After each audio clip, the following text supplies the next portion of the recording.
The Independent Spirit Awards are sort of the indie Oscars. They honor films here that are a little bit more adventuresome, a little bit different, a little more experimental, sometimes cheaper, sometimes better than the movies that are honored at the Academy Awards. And the people who gather under this tent are the key players in the independent film movement. In years past, they've honored films here like Pulp Fiction, Leaving Las Vegas, Fargo. This year, some of the nominees include Gods and Monsters, Affliction, Velvet Goldmine. Queen Latifa is going to be the mistress of ceremonies, and we're going to see a lot of the top players, directors, stars, writers, composers, and distributors of independent films. So welcome once again to the Independent Spirit Awards.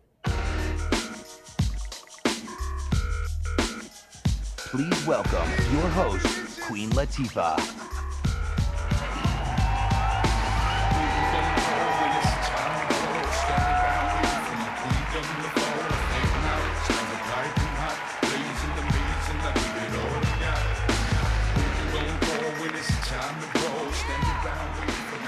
Like that hip-hop music.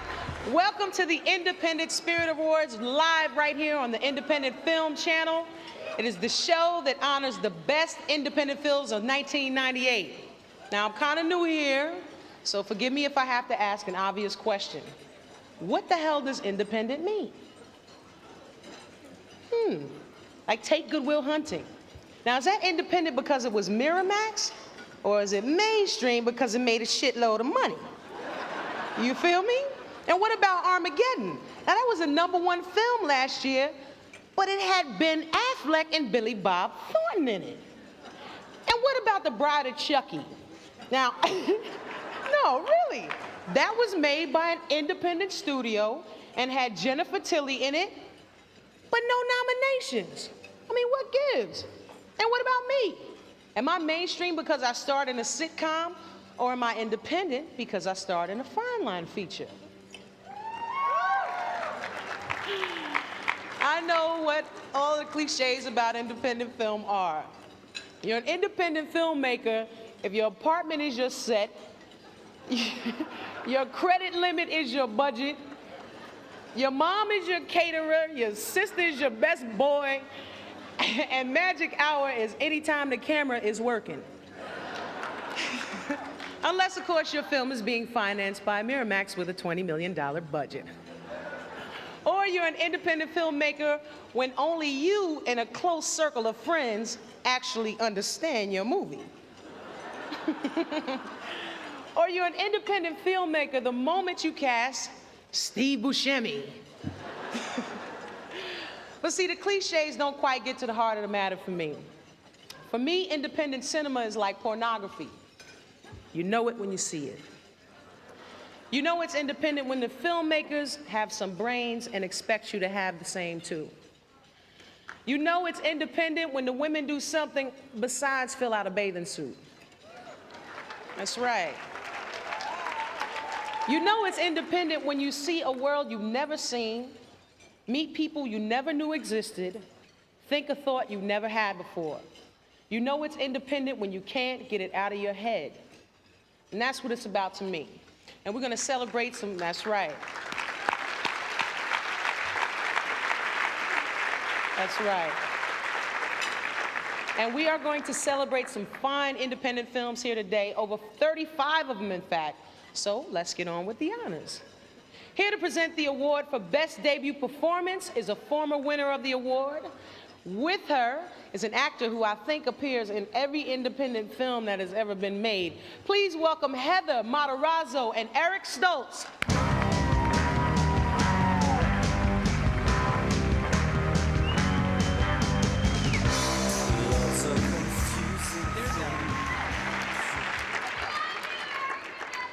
Thank you, Allie. We're here to present the award for the Best Debut Performance. And the nominees are Evan Adams for Smoke Signals,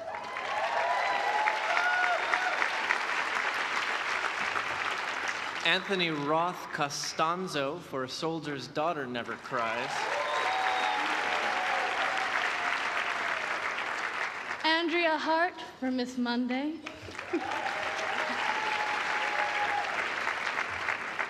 Sonia Sohn for Slam,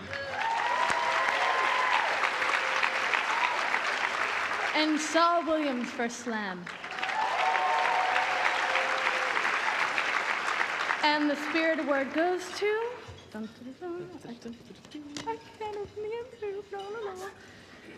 Evan Adams for Smoke Signals. Indians ain't supposed to smile like that. Get stoic. You gotta look like you just came back from killing a buffalo. But our tribe never hunted buffalo. We were fishermen.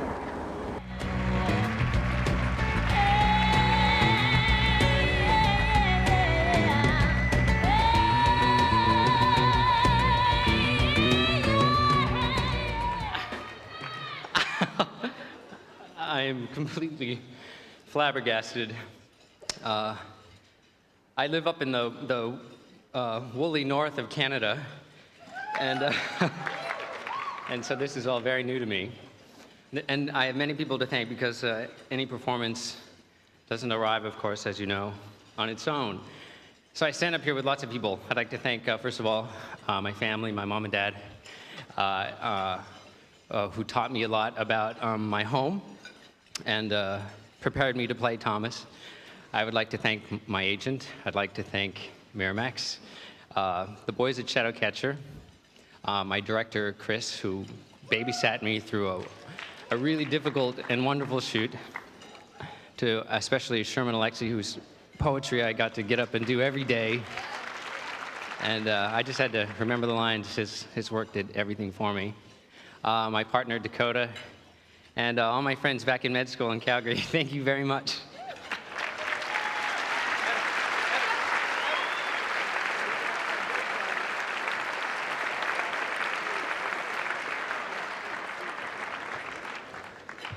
All right, 1 down and 14 to go, but it's moving and we're gonna keep it moving. Next up is Best First Screenplay and Best First Feature. You're nervous, aren't you? Here to present these awards is an actress who will soon be seen in the film adaptation of Kurt Vonnegut Jr.'s Breakfast of Champions. With her is an actor who will soon appear in The Debtors, which he produced with his wife, Evie. Well, she directed. Please welcome Vicki Lewis and Randy Intoxication Queen.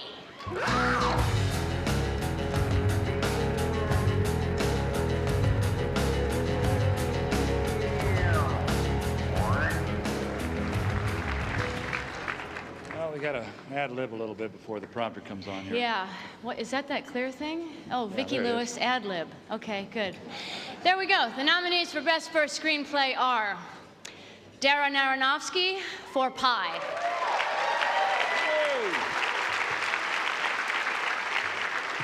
Sherman Alexie for Smoke Signals.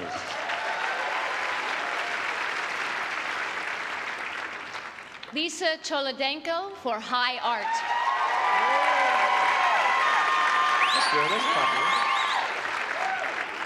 Tamara Jenkins for The Slums of Beverly Hills.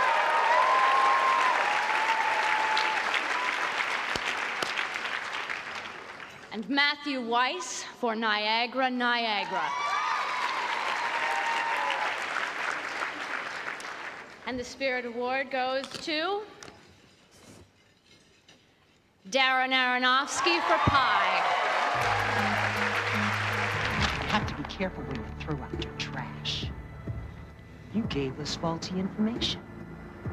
Oh, you dangled the carrot, the right picks, but then you only gave us part of the code.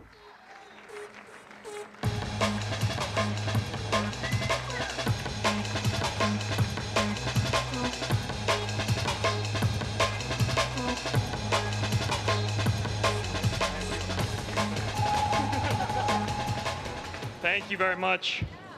I gotta thank, well, it's totally not my screenplay. It was a collaboration from the beginning. When we decided to make an independent film, I thought the best thing to do was get partners because I knew I couldn't do it by myself. So I got my roommate to be the producer and a co-story by, and my best friend from college, Sean Gillette, to be my star and co-story by. So the three of us spent 8 months collaborating it, picking all of our friends' minds from Brooklyn and from everywhere we knew to try and get as cool ideas on the paper as possible. So thank you very much. And we're shooting in 4 weeks. The Pie Posse is back in action, and this really means a lot to us, and it'll help. Thank you.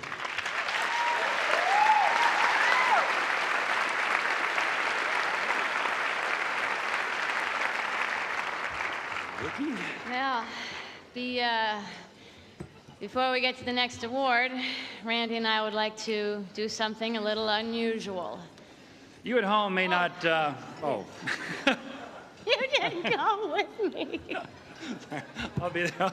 We'll do it again. Thanks for being there for me. We were doing a little fit-in. You may not know this at home, but the Independent Spirit Awards is a fundraiser for the IFP West. That's correct. And the problem is it's just not bringing in enough money on its own. So the IFP West has decided to explore the field of film merchandising by introducing a line of independent film ice creams. Yeah, it's a great idea because, you know, Yeah. I love ice cream. Yeah, well, who doesn't love a big warm piece of apple pie with a big honking? Look, here's great, here we go. Oh, yeah, I don't know, let me look and see. Oh, I love this one. It's called, oh, it's right in front of me. Spanking the Chunky Monkey. That sounds good, eh? Yeah, absolutely. That's great. And here we have, oh, this is inspired by the film Pulp Fiction. It's called Banana Royale with Cheese. Yeah, boy, that's good. What's this one? Oh, this one here is called Chasing Amy Crunch. Evidently, it starts out being one flavor, and then it switches to another flavor. And then it goes back to being the flavor it was to begin with. So, Chasing Amy Crunch there. And here we have one that's called Like Water for Chocolate Chip. And, this is, how about this one, Randy? Oh, yeah. What is that? It's Sling Blade Swirl, and it's a mustard flavor ice cream with chunks of real biscuit. Real biscuit, Vicky? Real biscuit, Randy. Might I be reckon that's good for good. breakfast. I reckon it Yeah, is. I I reckon reckon that's so. a good one. And now we come to a few for the more adventurous palate. This one is called Happiness Chunk. It's got little chunks of Hershey in it. You eat too much of it, you go to prison. Yes, or you You don't get distributed. Yeah, right. Okay. What's this one? This one is simply called Poison. Just Boy, a it sounds simple. tasty, Yeah, yeah. just. Oh, yeah. Yeah. And now we come to our last independent film ice cream. Thank you. I don't quite get this one, but it's called The End of Pink Flamingos. Just happen to have a spoon here. That's very puzzling. Oh, Are you boy, going to that try looks it? good, yeah. Oh, really? Okay. I think I'll try. That looks good. Huh? Oh, wow, that's kind of a chocolatey thing. Really? I wonder where they're groaning. That's good. Isn't yeah, it? that's good. Well, thank God that's it for the commercial. Yeah. Okay. And back to the awards we go. Unless, are you? Here we go. No, okay, no, here go we ahead. go. Go All ahead. right. Okay. The next category is Best First Feature. And the nominees are Buffalo 66, directed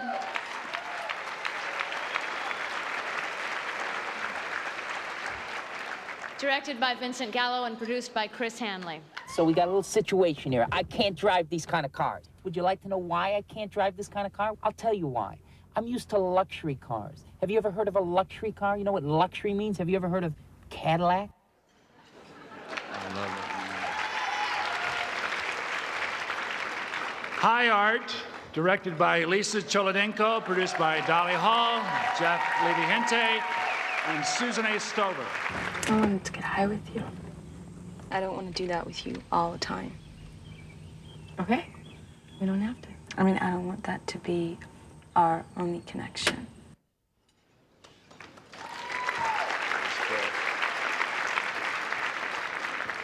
The Opposite of Sex, directed by Don Roos, produced by David Kirkpatrick and Michael Bessman. We didn't mean to hurt anyone. You're gay, you jerk. He just never met the right woman. Yeah, one with a dick. Is that a cut? For your information, I'm bisexual. Please, I went to a bar mitzvah once. That doesn't make me Jewish. High, directed by Aronofsky, produced by Eric Watson. Maybe that pattern is like the pattern in the stock market. The Torah, this 216 number. This is insanity, Max. Or maybe it's genius.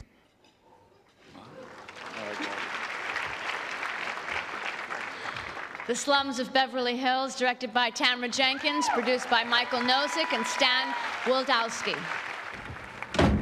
Viv, what's that on your face? Shut up. Ben, leave her alone. It's for her mustache. Dad! Oh, my God. Our sister is a hermaphrodite. And the Independent Spirit Award goes to The Opposite of Sex, directed by Don Roos, produced by David Kirkpatrick and Michael Bessman.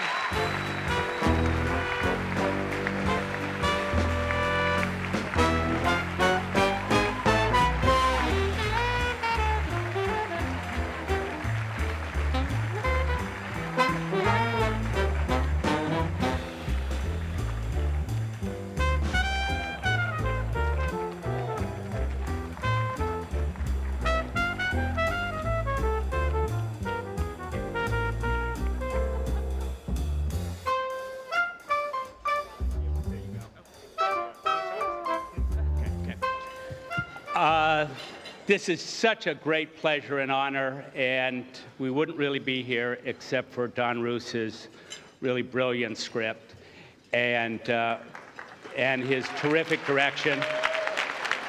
We all feel a little old here being first feature nominees, but I first of all want to thank Tim Helfett and Cox Broadcasting for financing the picture, and also to Sony Classics, Michael Barker and Tom Bernard, and Dylan Liner for really putting it out there in the marketplace, and to the guys at Columbia TriStar, particularly Clint Culpepper and Peter Slessel for picking up the movie for us, and Ben Feingold, and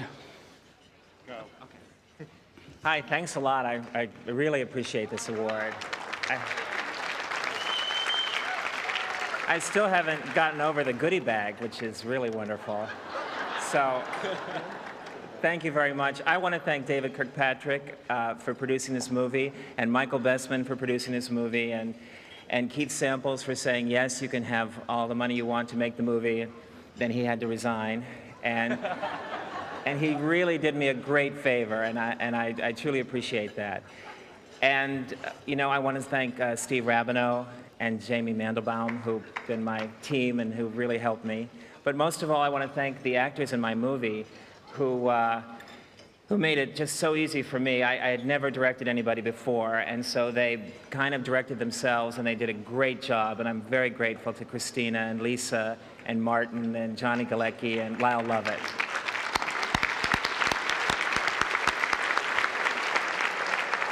And my cinematographer is here, Hubert Tachanowski. I really need to thank him because I don't know from my line and all that stuff. And most of all, I want to thank Dan Bukatinsky. Thanks a lot. I just want to thank you for recognizing this movie and for working with Don Roos. Thank you.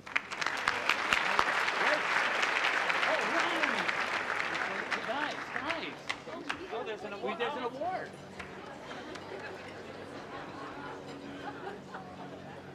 Where do we go? This way. This way. Keep going. Sunglasses, ice cream.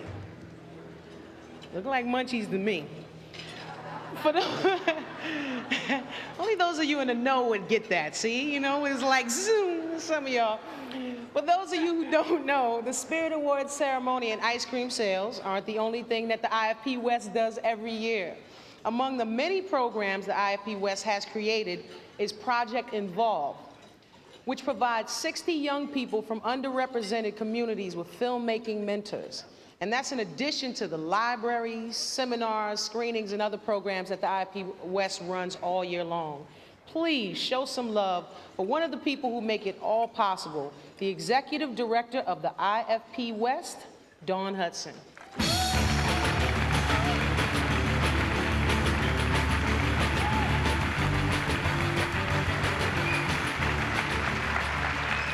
Good afternoon. It's good to see old and new friends in this room today. Welcome back, Tom Bernard, Michael Barker, Bingham Ray, Harvey Weinstein, all members of what John Pearson calls the permanent government of independent film. It's also good to see new faces here today. Artisan, Banner, Lionsgate, Shooting Gallery, and I never thought I'd hear myself saying this, Touchstone. Welcome to your first Spirit Awards ceremony, and congratulations. It's been an extremely, to all of you, thank you. It's been an extremely strong year for independent film, as we've just seen with those Best First Feature nominees. We have a lot of very independent films here today. In fact, one of our Best Feature nominees, Claire Dolan, is so independent that you can only see it if you live in France. So thanks to everyone involved with the Spirit Awards, especially our producer, Diana Zahn-Story, and her staff, Holly Wofford, Stacy Willman, and James Gordon. Did a great job. Finally, I would like to thank our sponsors for their generous support. First, thanks to our two principal sponsors, from Movado Watch, Scott Woodward and Livia Murata, and thank you, from the Rums of Puerto Rico, Maria Pico and Fernanda Martinez. And thanks, of course, to our three premier sponsors. From Entertainment Weekly, Fred Nelson and Kathleen Moore. There you go. And from the Independent Film Channel, my dear friends, Jonathan Sering, Kathleen Dorr, and Ed Carroll. Looking around for them. And thank you, Polo Ralph Lauren, for your premier sponsorship and for the second year of sponsoring the Producers Award. Thank you all. Yeah. And for that award, I'd like to introduce the presenter. She's a nominee for Best Supporting Female in her role, The Opposite of Sex. So please welcome the beautiful, very talented Lisa Kudrow.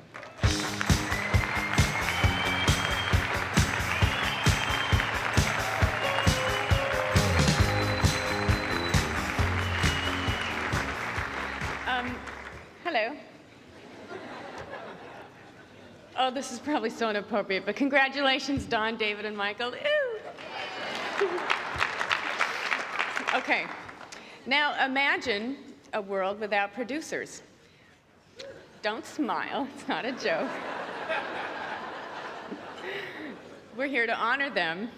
I mean, do you want to do it? Go ahead.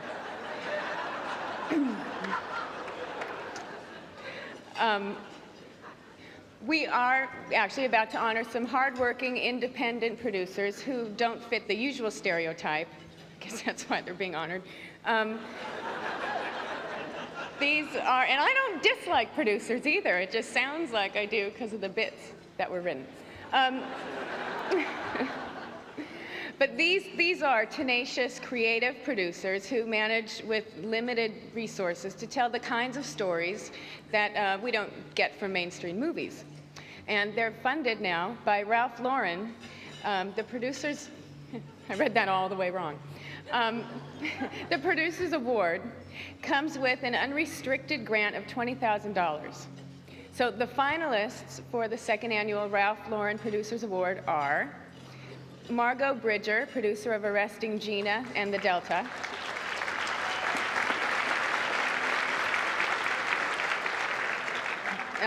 Gil Holland, producer of Hurricane Streets and Spring Forward.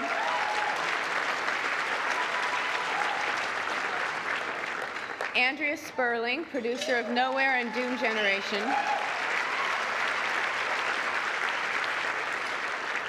And Susan Stover, producer of The Sticky Fingers of Time and High Art. All right. This year's Ralph Lauren Producers Award goes to Susan Stover.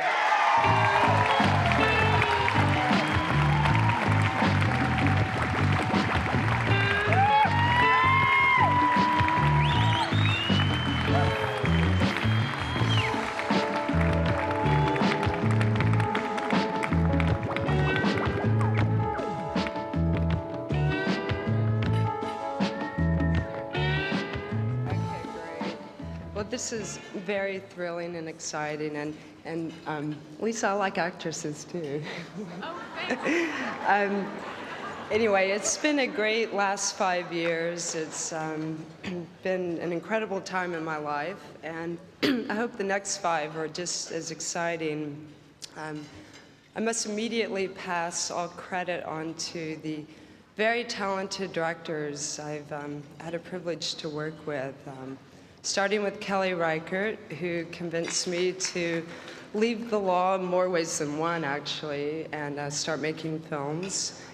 Larry Fessenden, Rachel Reichman, Bill Oliver, Greg Sachs, Pat Stetner, Hilary Broker, and of course, the extraordinary Lisa Cholodenko.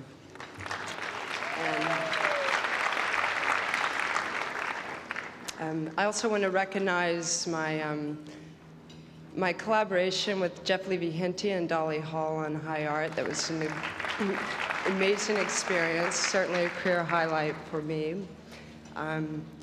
Would also like to give a special thanks to Ted Hope, who I feel has always been the invisible hand that's pushed me along, as well as Michelle Satter and the Sundance Institute. Another special salute to my fellow nominees, Gil, Andrea, and Margot. Thank you for your friendly and healthy competition. And of course, big thanks to the IFP and Ralph Lauren for your generous sponsorship, and appreciate it very much. And finally, for their unwavering support and belief in me, I think my family in Texas, my friends in New York, and my very dear JoJo. Thank you.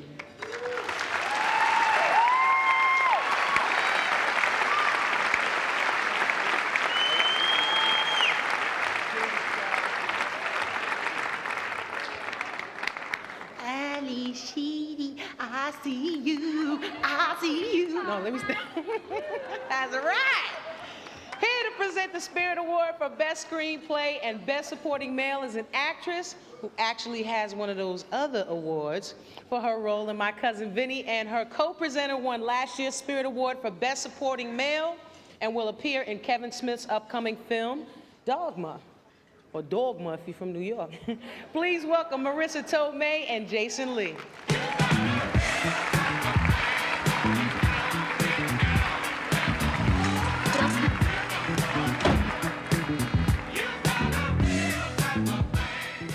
Hi. I think we've all heard this phrase, film is a collaborative art, and nobody knows this better than the screenwriter. In fact, one of this year's screenwriting nominees, David Mamet, notes that screenwriters often hear that phrase this way: film is a collaborative art. Bend over. Despite the difficult positions in which screenwriters often find themselves, some still manage to get an original vision onto the screen, and we honor 5 of those writers today. The nominees for Best Screenplay are Bill Condon for Gods and Monsters,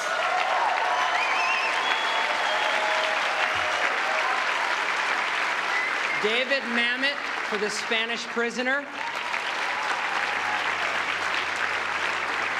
Frank Military for Blind Faith, Don Roos for The Opposite of Sex, Paul Schrader for Affliction. And the Spirit Award goes to Don Roos for The Opposite of Sex. Bill's kind of cute, isn't he? Too bad he's a fairy, right? That's not how I would put it. Well, then too bad he's however you'd put it.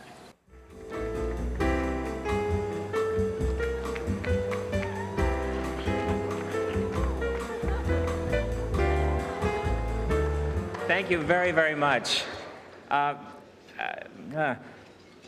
wrote this, I'm trying to think of the people who helped me write it, and I can only think of Bill Gates and Microsoft Word, so I'll thank him. But I really appreciate it, and the only reason that you saw this screenplay is because Tom Barker and Michael Bernard, Tom Bernard and Michael Barker let you see the screenplay.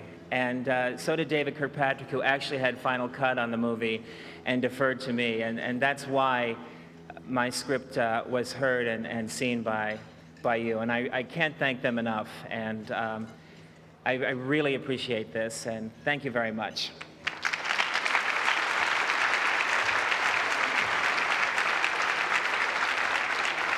Okay. The next category is Best Supporting Male. The nominees are James Coburn for Affliction,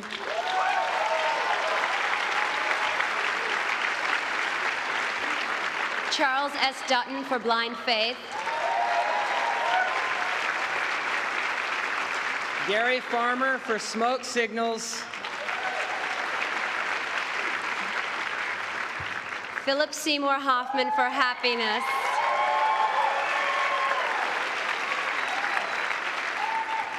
and Bill Murray for Rushmore. And the Spirit Award goes to Bill Murray for Rushmore. Look, Dirk, I am his friend. Oh, yeah, and with friends like you, who needs friends?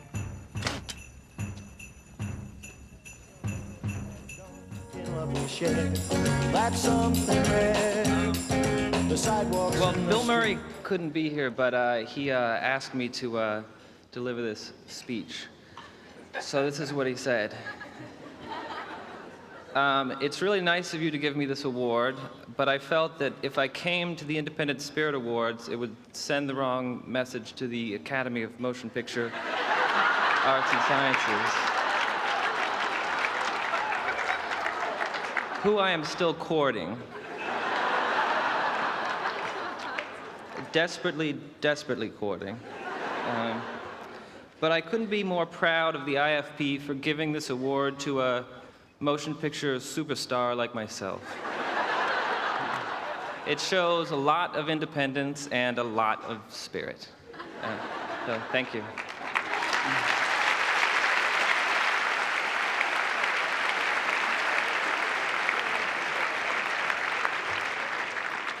There they go, leaving the garbage around again. Okay. Take one of these home. All right, y'all, break out your vomit bags because our keynote speaker this afternoon is John Waters. That's right. And here to introduce him is an actress who has been a friend and colleague of Mr. Waters since Divine ate his very first turd. She's a trash cinema legend, a veteran independent film actress, and currently an advice columnist for Glue magazine. Please welcome Make Stowe. Thank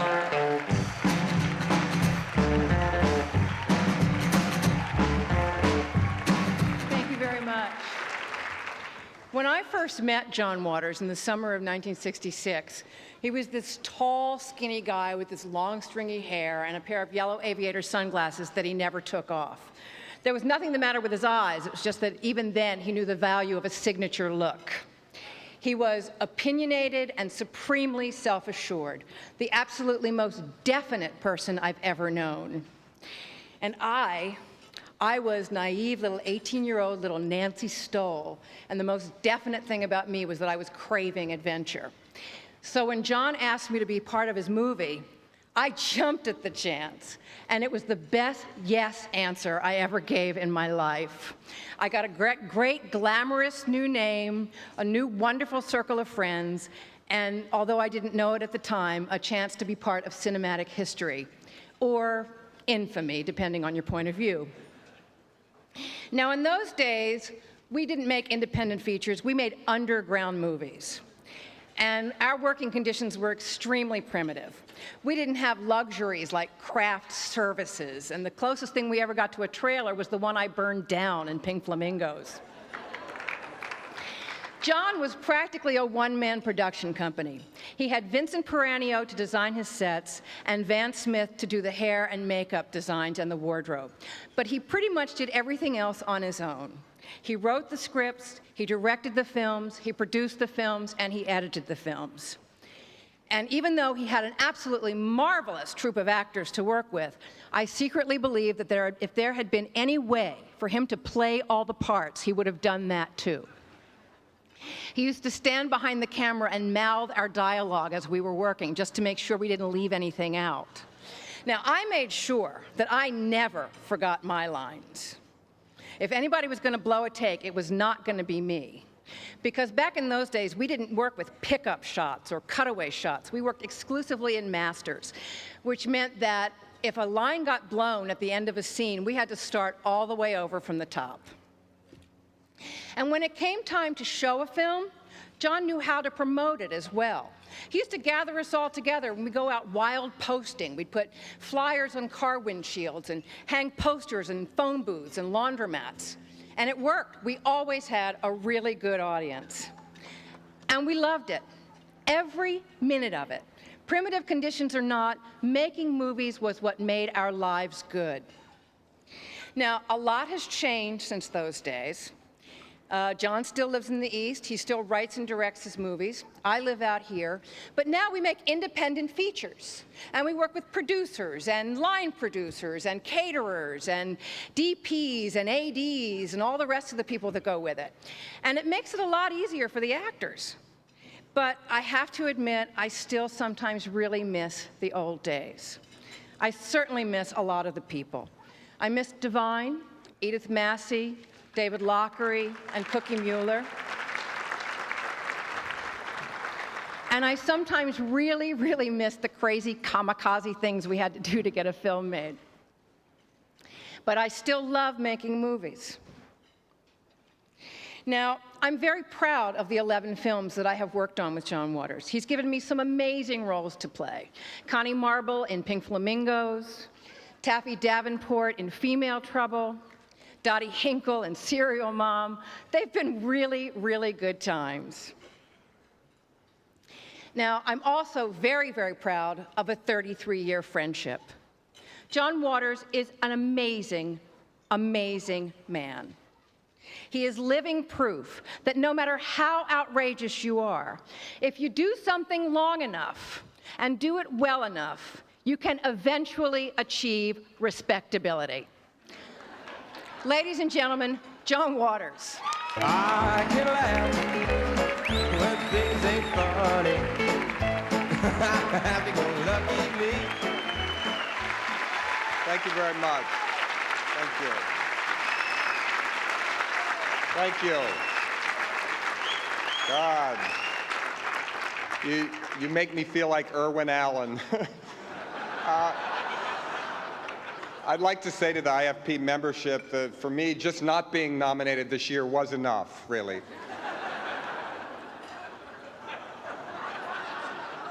What I wanted to do was come out tonight and sing all 5 Oscar songs for you. And make direct eye contact with every person in this audience till you're squirming in your seat, ready to rush home and watch Kevin Costner in The Postman in slow motion.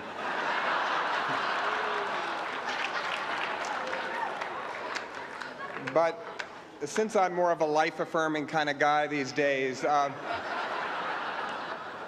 guess I'll talk about my first bad cinematic influence. Everybody needs a bad director to look up to. And thankfully, I've been that for a generation who wonderfully respects their filth elders. You know, when we started in the old days, I mean, my idol was really William Castle. That's who I wanted to be. When he was the king of the gimmicks. When I was a child, I prayed to William Castle. I wanted to sit on his lap at Christmas. And he did great things. He'd go to his premieres and jump out of a coffin. He made you sign insurance policies in case you died of fright. He had buzzers going off under the sea, skeletons going over the audience. And I wanted to do this, you know, but later I was insulted when someone actually had a Dusk to Dawn John Waters show, and the gimmick was you got in free, but you had to pay to get out.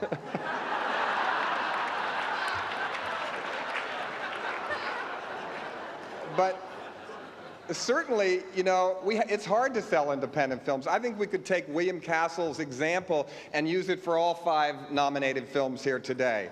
I think Affliction. You could sell 2-for-1 tickets, bring an alcoholic relative, and he gets in free.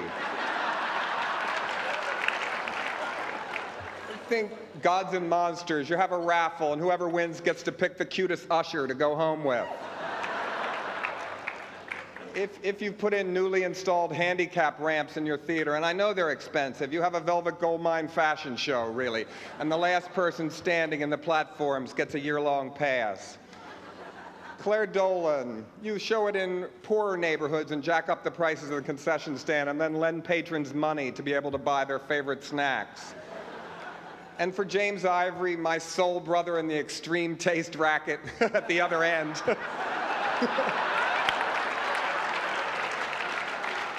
A soldier's daughter never cried. I think that when you have Merchant Ivory look-alike contests in the lobby, you know?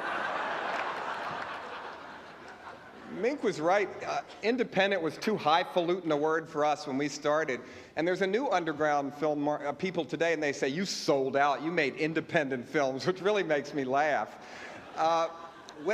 When I started, you know, people say, what should young people to put in movies? Well, sex and violence is what they should put in, what everybody should have in their movies.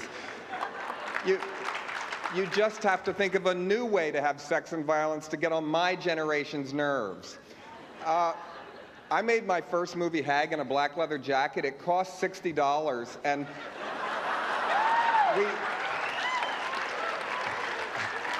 I only showed it once in a beatnik coffee house, and we passed the hat, and we got 40, but with video and foreign, one day I hope to break even.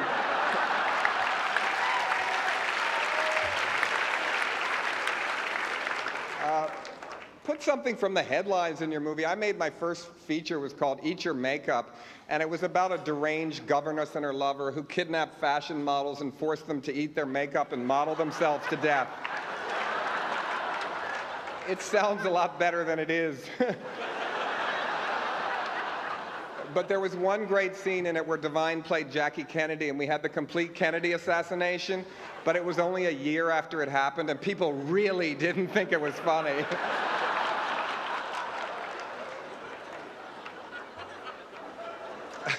Divine's mother didn't even know he was Divine yet, and she found the bloody Jackie Kennedy outfit wadded up in the trunk of her car and said, "What's this?" And he was so nervous, he just said, "I am Jackie Kennedy."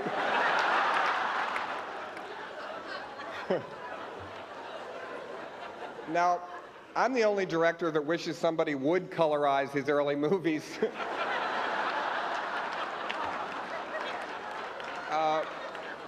Mondo Trasho in a puke green would add a certain cachet to it, I think. You know, you're right, we didn't ever have location managers or anything. We even got busted making that movie. There was a scene where Divine is supposed to be in a convertible and sees a nude hitchhiker. Well, I just went to Hopkins University and filmed it, and they called the police, and we all escaped, but we got busted the next day. Even Mink got busted in the bathroom at her house in the bathtub, and she had a great quip for the press. She said there was more exposure in the arrest than the incident. But the shocking thing was Divine escaped in a gold lame Toreador outfit in a '59 Cadillac Eldorado with a top down and a nude man in the car, which doesn't say a lot for the Baltimore police.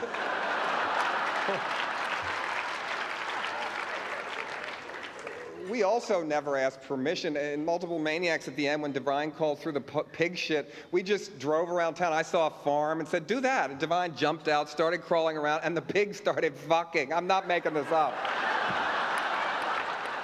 Imagine how much I would have had to pay an animal wrangler, you know?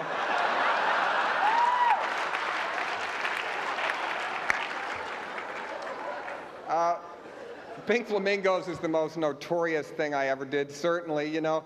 But we didn't have, as Mink said, craft services. If you were hungry, you went in the woods, hunted something, killed it, cooked it, and ate it. No special effects. You saw the end. That was actor-generated. We didn't have prop masters. There's a scene, it's kind of embarrassing to say at dinner, but where Divine opens a turd someone has gift wrapped. And I said to him the night before, "Shit in a box and bring it." He said, "Okay," you know. Now, to hell with prop masters. Now, would even the most risk-taking actors today do that? Would Sean Penn shit in a box? I don't know, you know. You know, with Female Trouble, I just had Divine play a couple roles, and that's a good tip. If you don't have a lot of money, have one actor play every part. I don't know what the Screen Actors Guild would say about that, but also caused controversy. Desperate Living, my lesbian melodrama. In the beginning, lesbians stopped that film from being shown anywhere. They said, how could a man make a comedy about a lesbians? But today, lesbians are the first group to bring it to every college. So even minorities, they change what's politically correct if you wait long enough. Bad reviews can inspire you. One time I read a review that said, if you see the name John Waters on a marquee, walk on the other side of the street and hold your nose. I thought, well, you know, so I made Polyester, a movie that really did stink. Hairspray was accidentally a family movie. I remember when I got a PG rating, I wanted to kill myself, you know. I didn't have bad experiences at the studio at all. I made a Crybaby with Johnny Depp and Tracy Lords, who's with me here today. And the only thing I learned was how to pitch. You know, my worst pitching experiences, I gave a whole pitch, and then the executive looked at me and said, John, if I didn't know you, I would think you were insane. And I thought, you don't know me, so I guess that's a no, you know. The best one was, I left the office after pitching with my producer, John Fiedler. We got to the elevator, and the executive ran out and said at the elevator, the answer is yes, don't fuck with us, don't go anywhere else. I said, they really say stuff like that here. It's amazing, you know? The big difference with studios and independents is where they take you to test your movies. Independents usually take you to a neighborhood that might like it, where studios always seem to take me to a neighborhood I think, my God, where am I? Is this where Rodney King's jurors lived? Also in New York, I remember once they said, we're going to the largest shopping center in New Jersey. I thought, oh, great, just where I'm gonna knock them dead, you know? Also with Serial Mom, I had a great experience, you know, with Kathleen Turner. The one thing you learn if you work for the studios, you get so much free food wherever you go. That's the one thing, it's a life of free food. With Crybaby, you know, we had juvenile delinquents that we were praising in that, and I think we need new juvenile delinquent directors, really. You've heard of Dogma 95. Well, I want Dogma John Waters, which would be 5 rules. Number 1, you have to make an NC-17 movie without any sex or violence. 2, a soundtrack of songs so atrocious that no record company in America would release it. 3, gay movies are everywhere, and that's good, but it seems so healthy now. I kind of like to reverse it, you know. I go to colleges all the time, and everyone's gay. I can't believe it, you know. And I see they aren't, and I have to say, Sonny, you're not gay. You're going to have to come in, you know.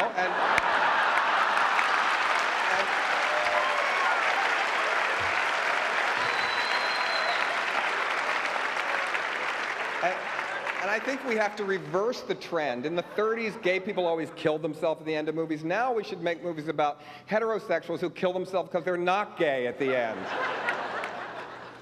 Number 4 rule, make your DP take off his glasses or really hire a blind one, because that would have a whole new kind of artiness, I think.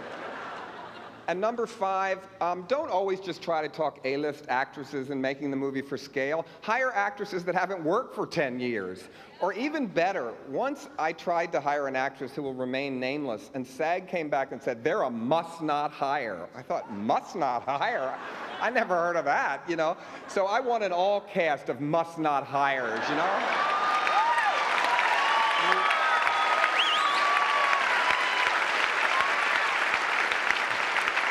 Imagine the rap party. I love to come to LA, you know. It always makes me laugh in a great way, you know. This is fashion anarchy here, believe me. Fringe is abused so heavily. And I like all the faceless. Everyone looks surprised all the time, you know. And the really extreme ones look like Picasso prints, so you don't even have to go to art galleries, really, you know? There's a lot of movies I'd like to pitch that I know they'll never let me make, so I know everybody here can greenlight a movie, so I'm going to give you just a few of them. One, I'd love to make a nudist camp movie. To me, happy, healthy idiots on pogo sticks with airbrushed crotches are really sexy. But I'd like to show what people you'd never want to see nude, you know, like Ed McMahon maybe, or, you know, Cicely Tyson, I don't know. I wouldn't want to make a porno movie, except they are the only real outlaw cinema left. And the titles are great. I mean, Shaving Ryan's Privates is really a good one.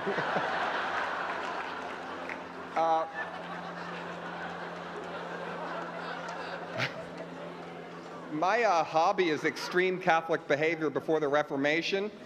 And there's a great book called Holy Anorexia, The Eating Disorders of the Saints. And I'd really like to bring this to film. You know, there's Saint Teresa, for some reason, always ate scabs and offered it up to God. And I really miss Jane Fonda, and I think this is her comeback role, really.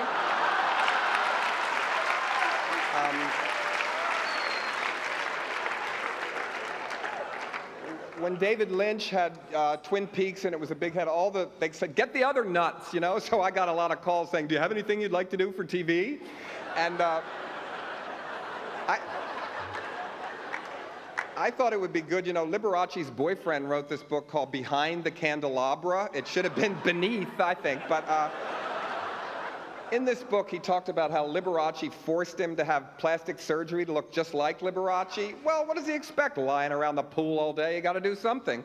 But the part of his life that I wanted to bring to a miniseries was later he became a cocaine addict and was the lookout in a white guy in an all-black burglary ring and then snitched on them. Imagine being in prison known as a snitch for an all-black gang and Liberace's boyfriend. I mean, that's lower than Short Eyes.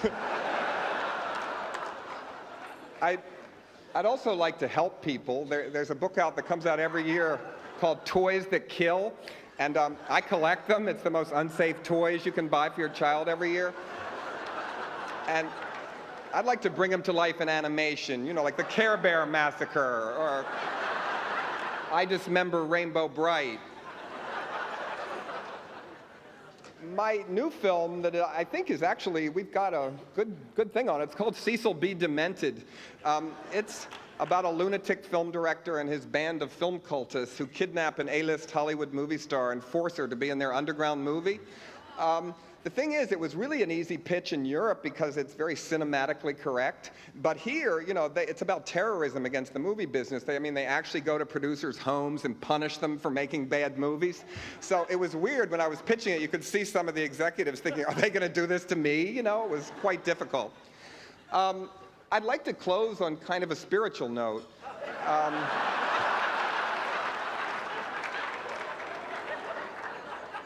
Don Knotts is really a holy man in my life. Some days I pretend I'm him all day long. You might think you have met me, but you haven't. You met Don Knotts that day. And I know one day they're going to make the movie of him, his life. And both Steve Buscemi and I have discussed this, that we are going to fight to the end to get the part.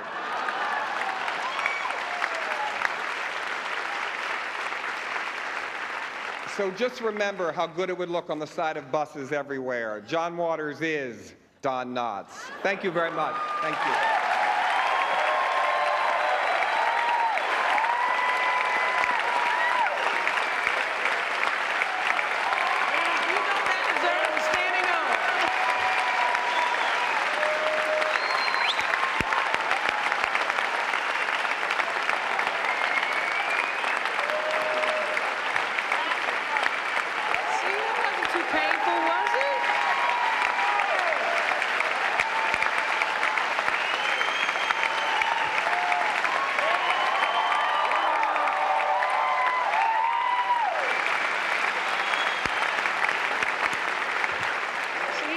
Too painful, was it? Oh, it's not always easy, as many of you know.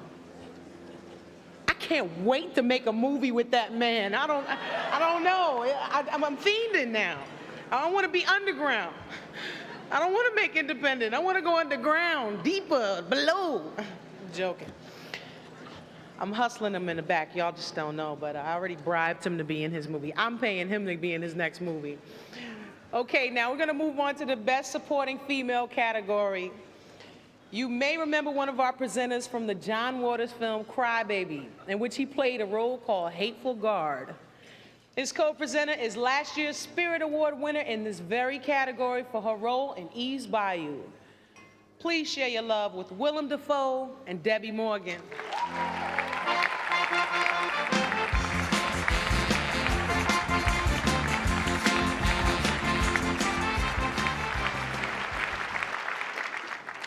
I just want to say that I'm celebrating 2 anniversaries today. My second wedding anniversary. Happy anniversary, honey.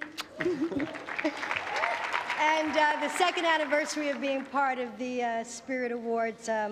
Winning this award last year for Best Supporting Actress was, I don't know, such an orgasmic experience for me. Do you agree with that, honey?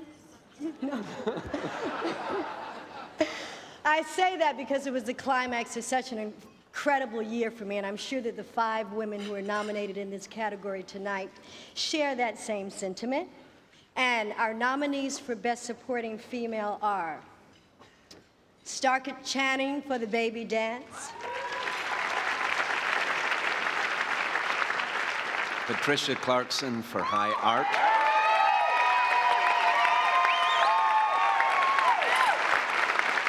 Lisa Kudrow for The Opposite of Sex,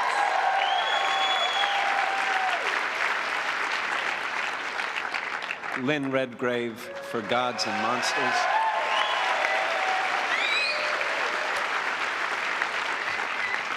and Jolie Richardson for Under Heaven.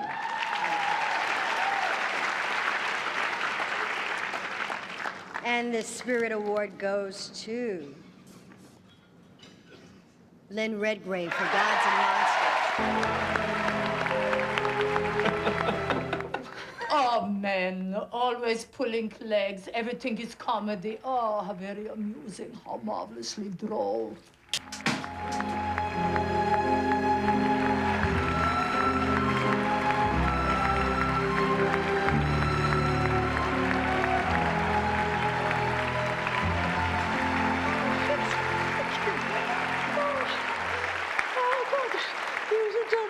Well, you probably do if you've been reading the tabloids, how much this means to me right now. I am so proud to be here first as a nominee with my extraordinary leading men, Ian McKellan and Brendan Fraser at our table, and my special thanks to our brilliant director, screenwriter, who truly put his independent spirit on the screen, Bill Condon. And thank you so much to Regent Films and to Lionsgate and anybody who put money into it, Jerry Offsay, hey, thanks, BBC Films, all those people. But look, here's the thing. I began in independent films 140 years ago with, I've had such a long career, even I can't remember it, but it was with Tony Richardson's Woodfall films. I was in Tom Jones and in The Girl with Green Eyes. Thank you for, and here's to Tony. And then I had a long time in Siberia. The worst moment was when I was told by my then agent that I was on the B list for Shelley Duvall's Fairy Tale Theatre, or whatever it was called. Shelley, darling, you know, remember. And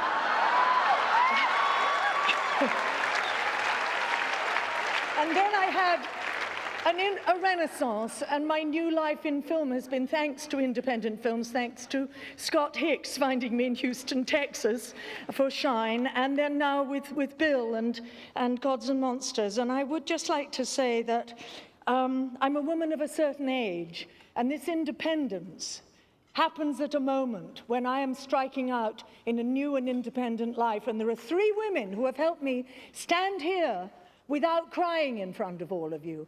And they are my shrink, my lawyer, and my new agent. So Martha, Emily, and Susan Smith, God bless you.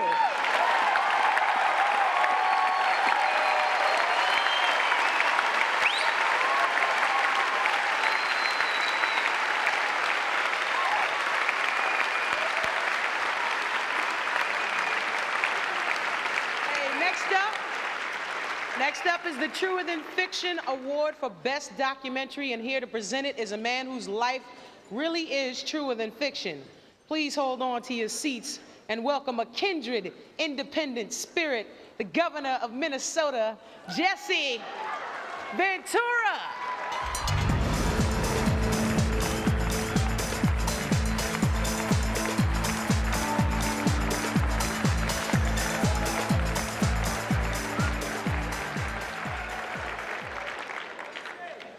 imagine. I'm the guy here that has armed bodyguards.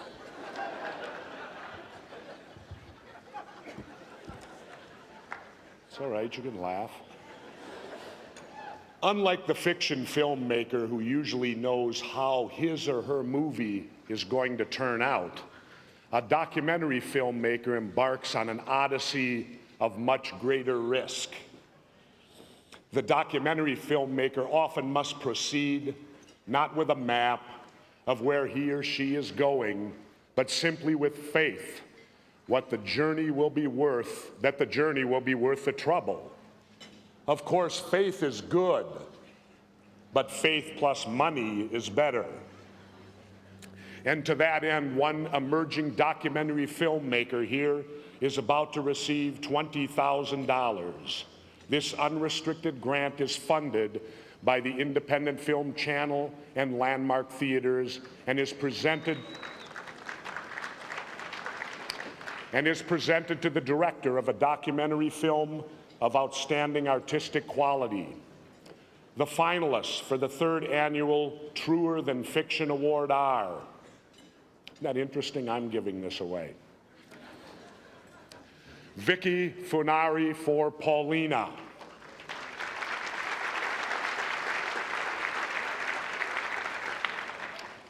Tim Kirkman for Dear Jessie.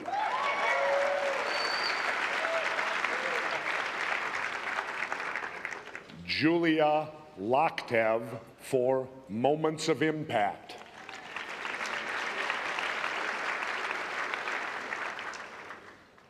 Barbara Sonnenborn for Regret to Inform.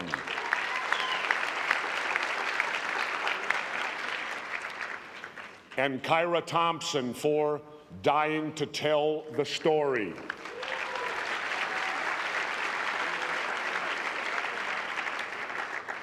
The recipient of the Truer Than Fiction Award is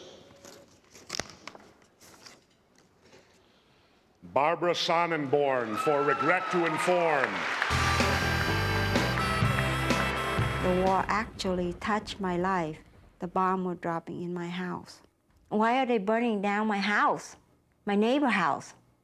Everything from that on, nothing is black or white. It's all gray, just like the smoke.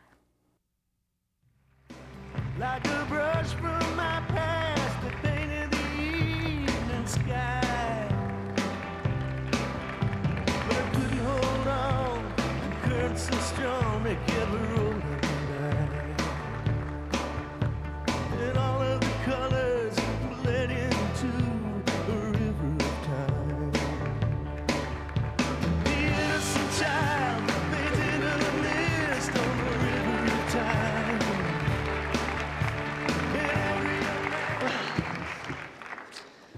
I'm really very moved to receive this award. I want to thank the IFP, the Independent Film Channel, and Landmark Theaters for making it possible. This has been a 10-and-a-half-year journey, actually, from the beginning of the film until getting it done. And actually 11 years since I started it. It's a documentary about the long-term effects of war from the point of view of women. And I interviewed Vietnam War widows from both sides of the conflict. And it chronicles my own journey. My first husband died in the war in 1968. It chronicles my own journey back to Vietnam. And I weave the stories of Vietnam War widows through that journey, and we really get to see what happens in a country where the war takes place. I want to thank the many people who helped me. I know everyone says that documentaries are a collaborative process, that all films are a collaborative process, but documentaries are made in the editing room.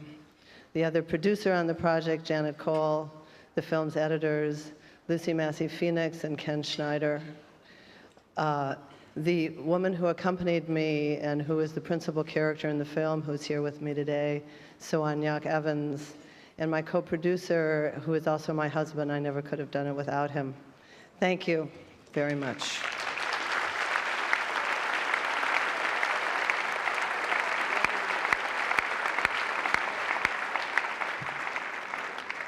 Well, everyone, we have officially reached the hump, the midway point of the show.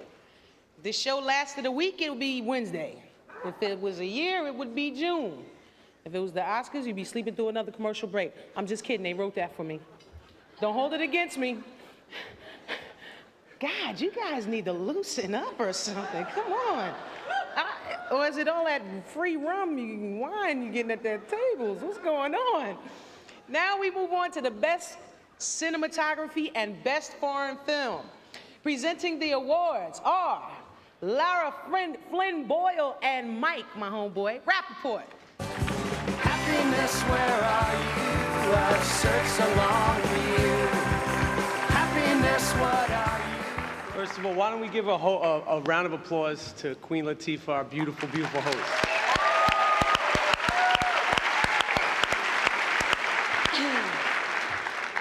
Okay, the nominees for Best Cinematography are Maryse Alberti for Velvet Goldmine,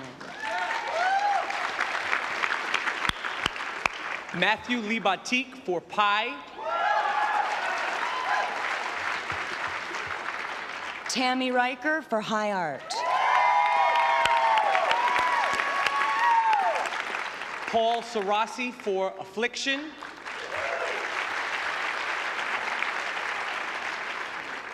and Malik Saheed for Belly. And the Spirit Award goes to Maryse Alberti for Velvet Goldmine.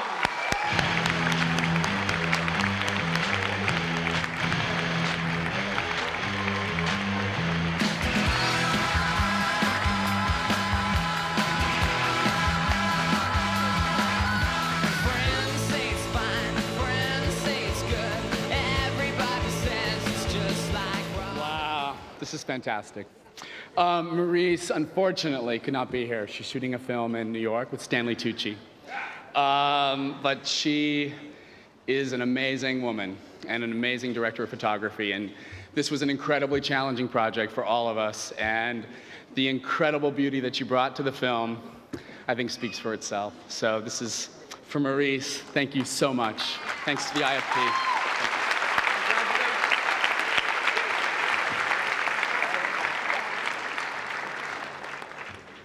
It's Michael's birthday. Happy birthday. Thank you. Okay, thank you. You're welcome. Yeah. You know, they didn't give us a script, and whenever I've been here to watch one of these, I always said, if I was there, I wouldn't use a script, and now they didn't give us a script. And take up time. Yeah, Okay. and we're scared to death. Okay, go ahead. Okay, next up is Best Foreign Film.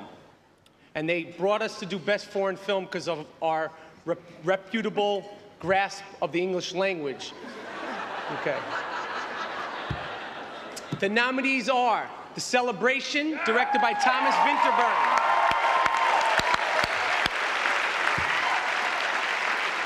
The INT'L, directed by Shohei Imamura. I think I said that right. The General, directed by John Borman.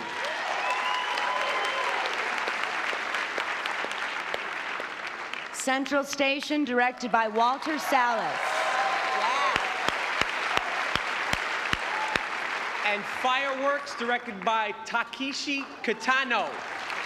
Very good. And the Spirit Award goes to, my hands are shaking, but it goes to The Celebration, directed by Thomas Vinterberg.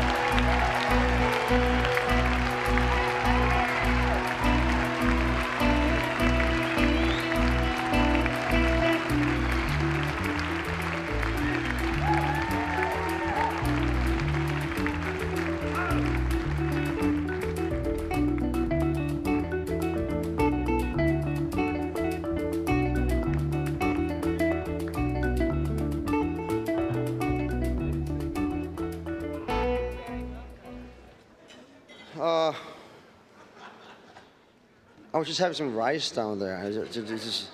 Thomas Vinterberg couldn't be here today, so I'm here on his behalf.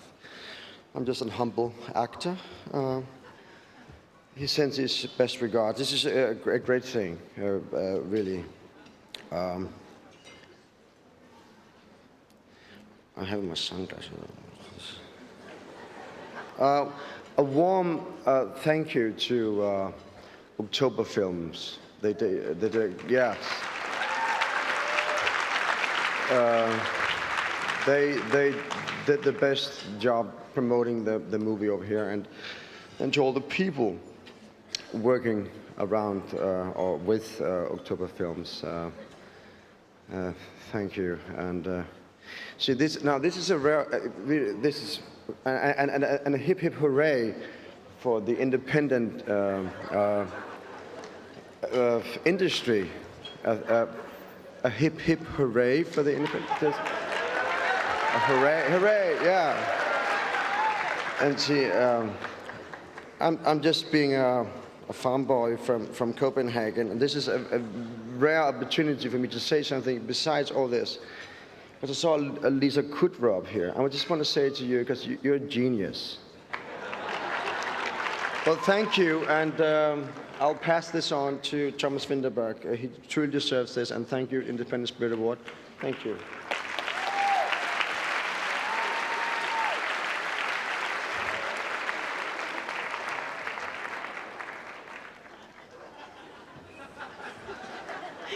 Hi.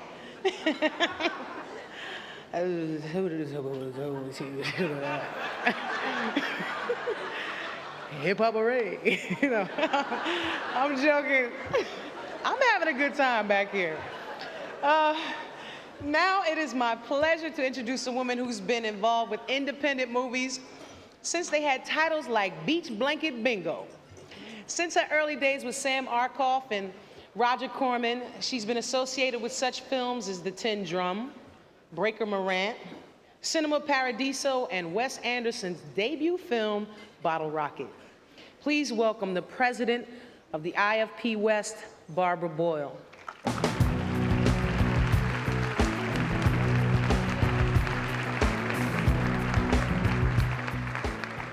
So if anyone doubts it, God is definitely looking down at the independents today. Beautiful sunny day. Congratulations to everyone in this room for an incredible year of independent film. I have to, of course, give you the family report. My granddaughter's now 3, Lily Boyle and Lily Weinstein, with the backing of Barry Diller, are buying everything that Barb and Harvey don't own. Jake, my grandson, has been also talking to Lily Weinstein, but she said, he's 1, but she said before they go any further, he has to agree to change his name to Weinstein. And the other really important news is our executive director and our COO, Michael Harrison and Dawn Hudson, have welcomed their first son, Samuel. So much is talked about independence, and for those who know me, you know I'm a big baseball fan, and I actually don't believe we're the minor leagues waiting to become the major leagues. I believe we are the major leagues. And I think that the thing that has happened really is that the other league has pulled more and more from our league, and that's the way it should be. The final thing I have to say is I had a wonderful, wonderful week because I had Ian McKellan at my house. And I am in love. There were a lot of other people there too, 300 of them, but he's the only one I can remember. And now it's my pleasure to introduce 2 actors who were both in films this year at Sundance at the film festival. She's an actress with a long history of work in independent film and will next be seen in Happy, Texas. Those are really happy people. And he will appear in the upcoming Thick as Thieves. Presenting the award for the Best Male Actor are Ileana Douglas and Alex Gorgeous Baldwin.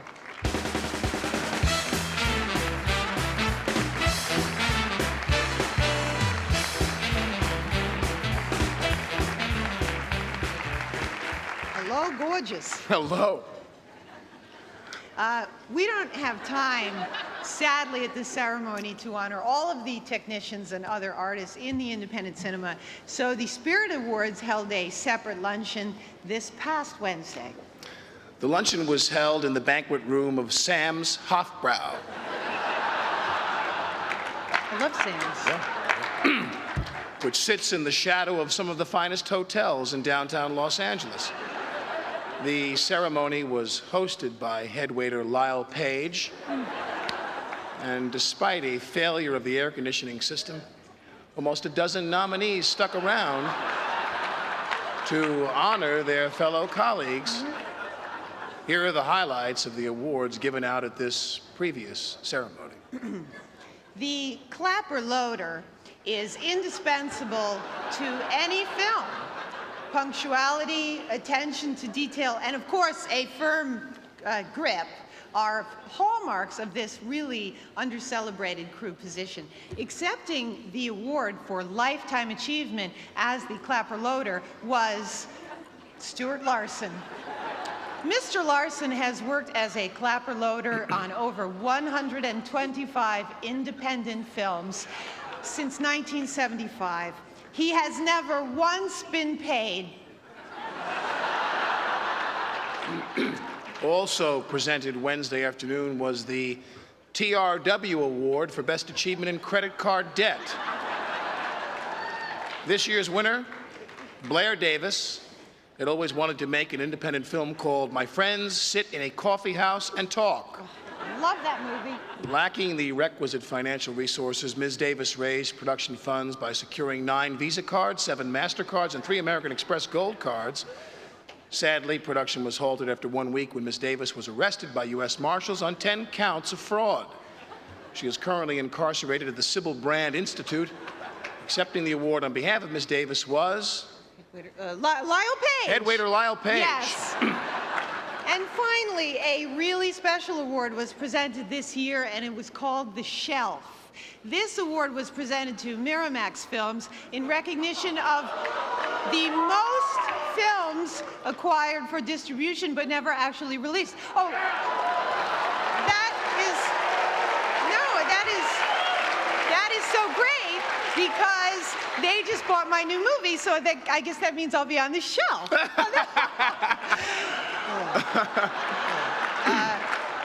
Anyway, accepting on behalf of Bob and Harvey, because they were unavailable, they were like pressing Gwenny's dress for tomorrow,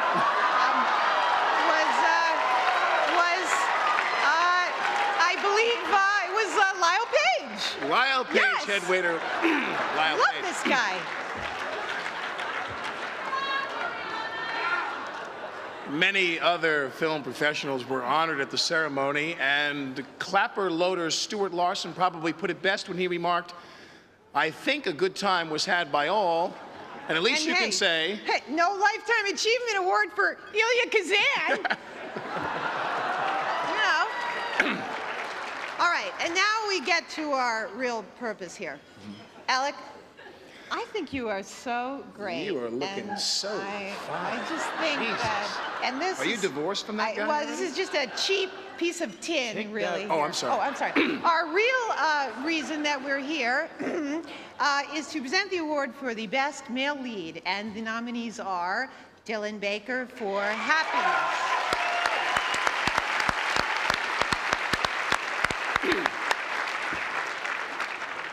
Ian McKellan for Gods and Monsters.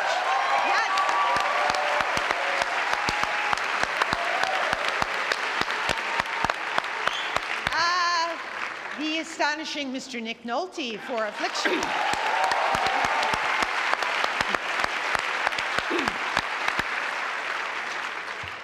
Sean Penn for Hurly Burly.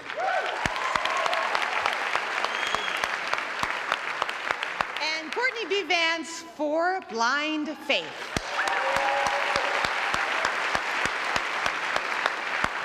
And the Spirit Award goes to Ian McKellan for Gods and Monsters. You're a homosexual. If I must use a clinical name. You don't think of me that way, do you? I know a real man like you would break my neck if I so much as laid a finger on you.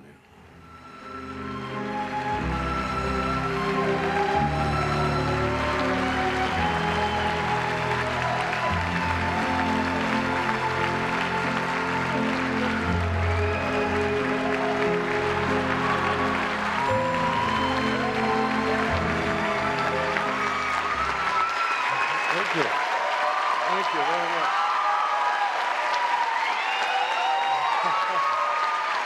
Thank you very much indeed. Thank you. Well, I don't know. It's very odd being a foreigner in your country at this particular time of the year. And I've enjoyed every single minute of it, and I never want to go through it again. But this has really helped to make this week worthwhile, whatever else happens in the future. I played James Whale in Gods and Monsters. James Whale worked for a studio, of course, but in the days when studios felt more like independent filmmakers. And it was only when the Laemmle brothers stopped running a family business and sold out to New York bankers that James Whale got disaffected with the movies. So I guess his spirit is with us here today. He says in the movie that making movies is the most wonderful thing in the world, working with friends and entertaining people. And that's about it. And the friends who were involved with Gods and Monsters long before I ever got there were Bill Condon, of course, with his wonderful screenplay from Christopher Brown's novel.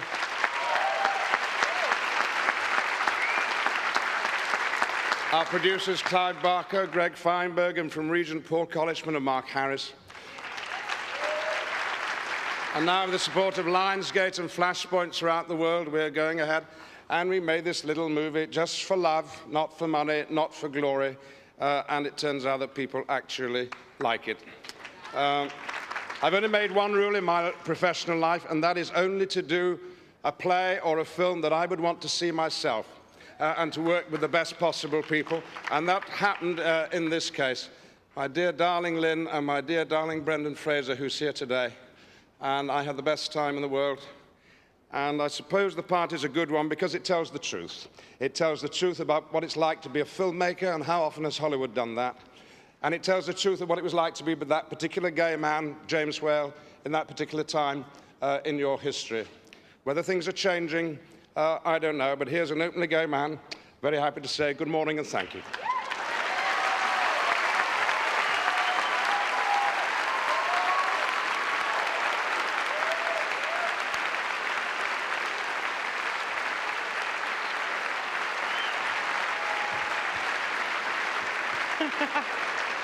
I feel like the Sandman on the Apollo. I gotta keep chasing those guys on the other side.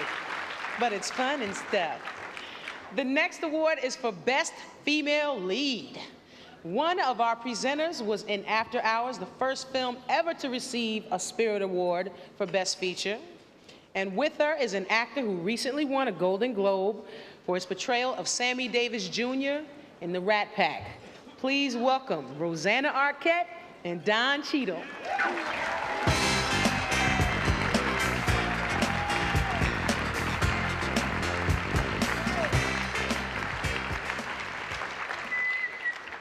So happy to be here presenting today. I love independent films, characters I get to play, don't you? Absolutely. Oh, the ideas they put out there and... The ideas, definitely. being outside of the mainstream. Oh yeah, outside.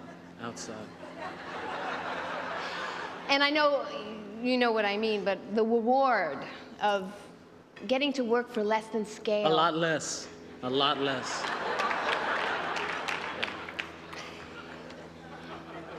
The nominees for Best Female Lead are Katrin Cartledge for Claire Dolan,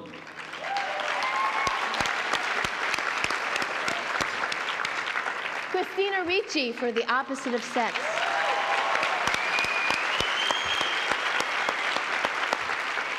Ali Sheedy for High Art,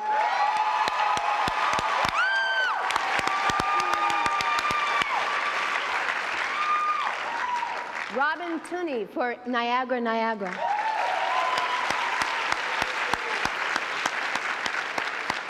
and Alfre Woodard for Down in the Delta.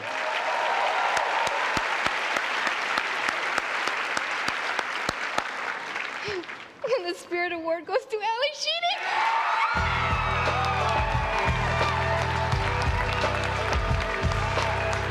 There just stopped being a line between me and work. And people were glomming on to something I was doing then. And it just got trapped.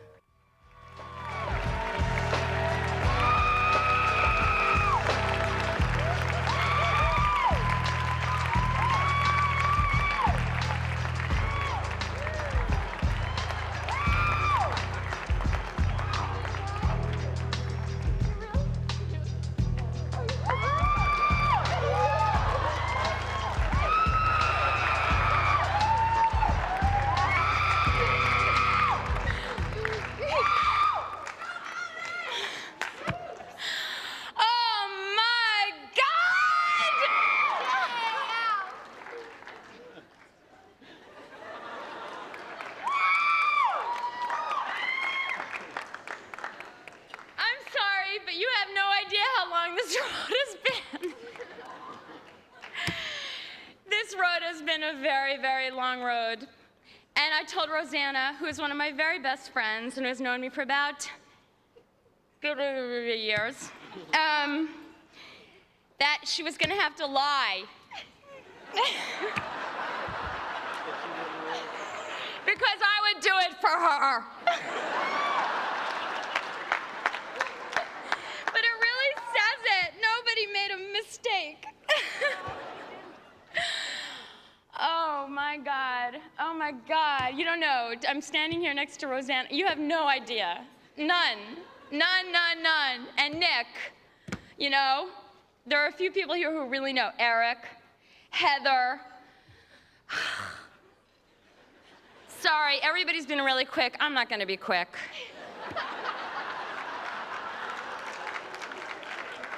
I've never been nominated for anything before. This may never happen again. I'm taking my fucking time.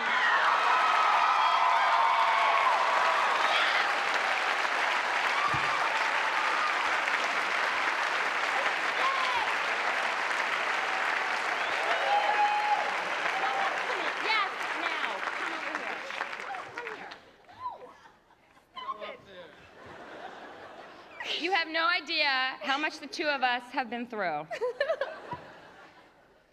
At least 12 years of not being able to get an audition for a sitcom. Right? Well,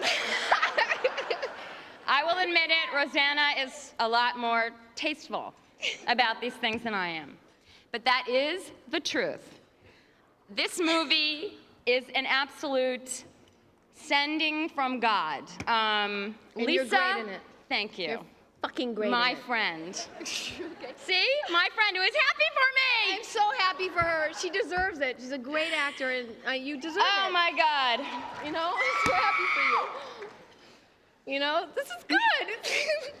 Okay, I'm going now. No, I want you to stay here with me. We are interchangeable, and that's the way it is. Lisa. Where are you, Lisa? Great director. Lisa. Thank you, Lisa, for writing a screenplay that was a beautiful, beautiful screenplay, a screenplay that no one changed one word of. It was perfect. And not only that, but you took a chance on me. You took a chance on me when I couldn't get arrested for anything. Do you know what I mean? There is no way that I can express my gratitude to you for that, because I'm an actor and someone's got to take a chance on me, you know? Thank you so much for writing that screenplay and directing it so beautifully and giving me that character that I got to fly with. Yes. And letting me fly with it, right? There is a God. Absolutely. Stay here. Okay.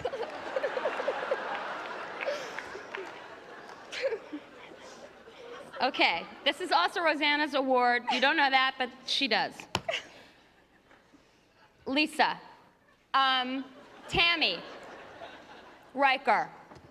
Beautiful cinematography. You did so good. Let me do this movie with no makeup, exactly as I am. Just shot the thing from the get-go. No worry about it. Nobody on this movie was worried that it was about lesbians addicted to heroin who are like dropping out from photography and sitting in a loft. Nobody worried about it. God, Ellie. You're so cool. And I'm not supposed to say this, but I'm gonna say it. This movie was shot for less than $500,000. Yes. This movie, for nothing. Everybody who worked on this movie worked for nothing. Nothing. Modified, scale, low budget. If you're an actor, you know exactly what that means. Dolly, Jeff, who financed this movie out of his pocket, as I happen to know, Jeannie, Susan Stover, Lori, my friends who did it, Patty Clarkson. Yes!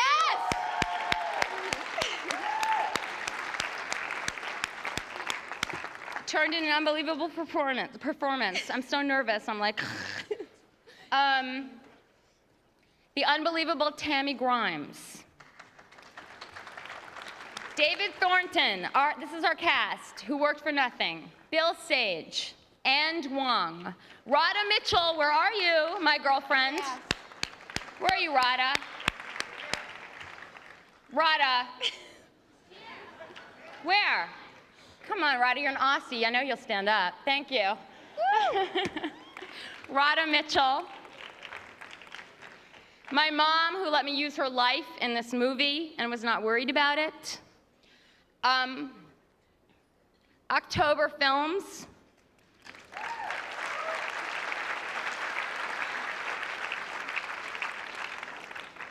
And I have to say this, I know there are a lot of you at October Films that had a lot to do with this movie, but there's one guy at October Films who is my guy, who called me all the time, who showed up at every single thing, who called me when things didn't work out, when they did work out, who is my champion, and he is the person I want to thank for his great taste and his great courage in supporting independent film, including Tony Bowie's movie, which is going to come out, and a lot of other films like The Celebration, Bingham Ray.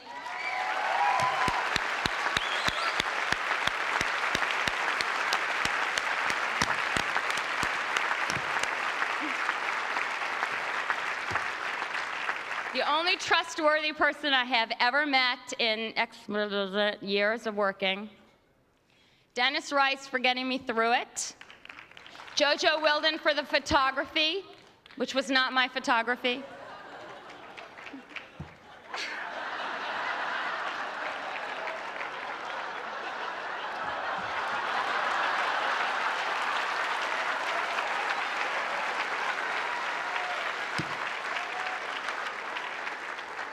Where did Rosanna go? Okay, fine. It's okay, I can deal. Oh, I'm gonna keep this. Ian McKellan left his, I'm gonna keep this.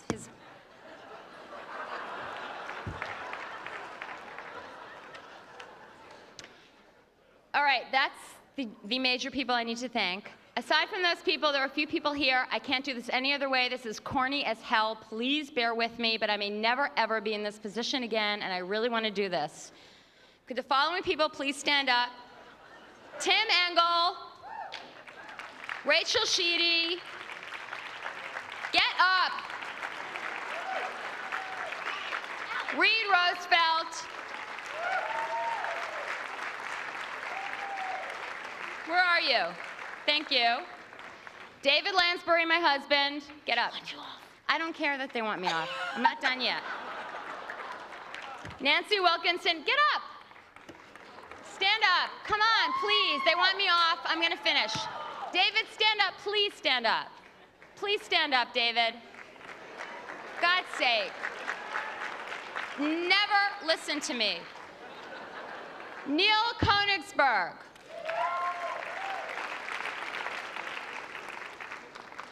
And Harold Guskin, who's here in my spirit, who is my teacher, who changed the way I work for the past 10 years and who has really, really taught me.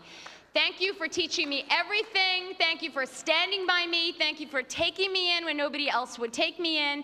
Thank you to Neil for standing by me for 12 years, or however long you want to say it is, when nobody wanted to hire me, for really believing in me, and for standing by me and believing that I was something more than just the Breakfast Club. I really love you, Neil, and I really, really honor you. This is your award. Thank you.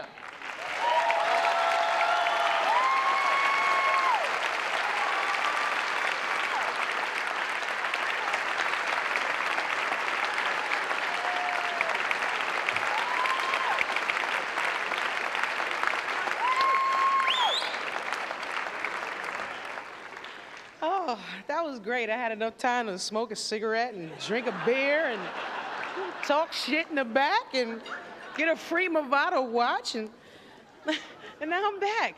So what happened while I was gone? No. Yes! I love that. They would have had a shit fit if this was the Oscars. You know that. That would have. They had a shit fit in the back, I'm not gonna lie. But it was funny to me, so what do I care? I'm happy for her, I love her. All right, we're about to give out yet another 20 grand. Now tell me another award show that does that. Here to present the Movado Someone to Watch Award are Jeff Goldblum and Gina Gershon.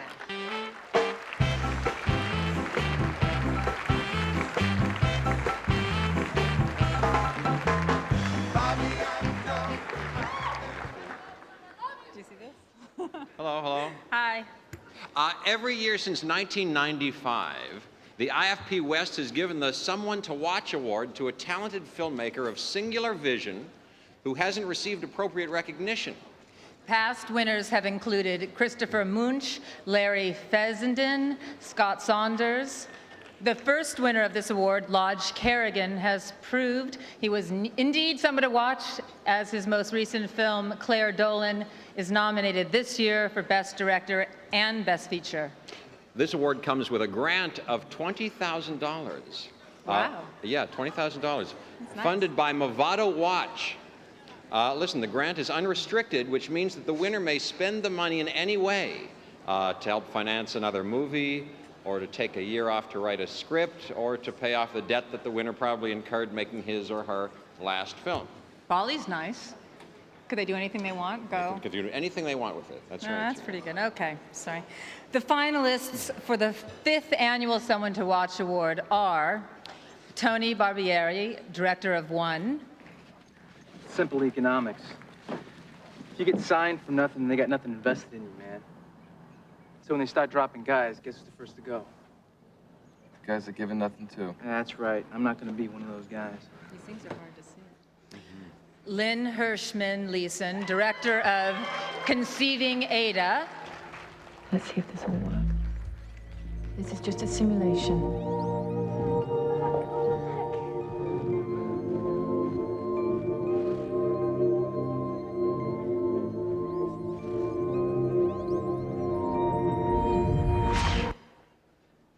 Eric Tretbar, director of Snow. Things have been bad for a long time, ever since we moved in together. You didn't love her? I did once. Now we have a deal. This year's winner of the Movado Someone to Watch Award used non-professional actors and worked without a formal script to create a humorous and heartfelt film that blends narrative and documentary styles. The film, titled 13, follows an adolescent girl as she searches for family, love, and a car of her own. Here's a clip from 13. Thomas, do you like this Clark? Yes, I do. It has a picture of Christ, and when you tilt it a little bit, you see it's the picture of the Lord Last Supper. And I really like, I want you to have this Clark. Well, thank you. Yeah, you're welcome. Hello. Hey, Thomas. What's up, Don? Hi. Brought Nina What's up, home from Nate? babysitting. Hello. Hey, Lily, what the hell is this cheesy piece of crap right here? It reminds me of somebody putting Jesus on black velvet and hanging it up on their wall. It just... So I've seen Jesus on black velvet hanging you on like the it? wall. I like it. So now please welcome the director of 13 and the winner of the 1999 Movado Someone to Watch Award, David Williams.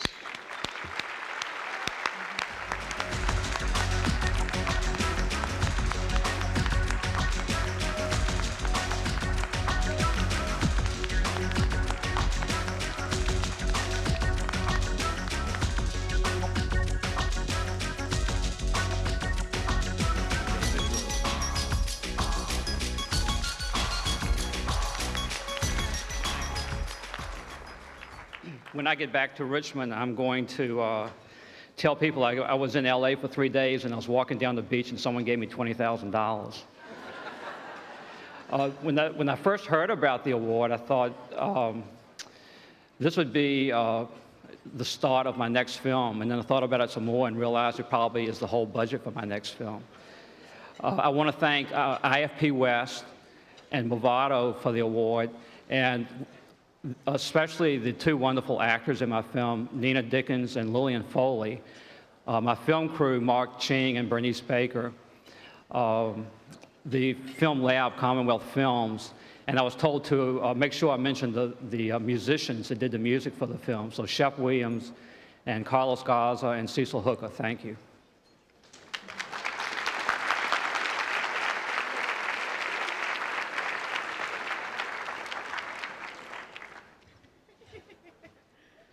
You would think after watching everybody walk that way.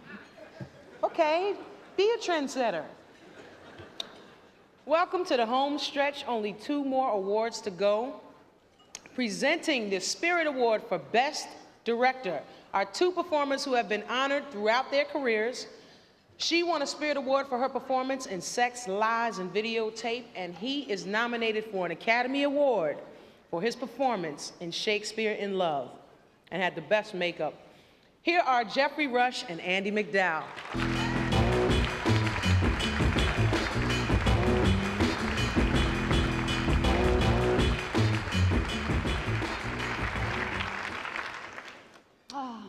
The nominees for Best Director are Wes Anderson for Rushmore,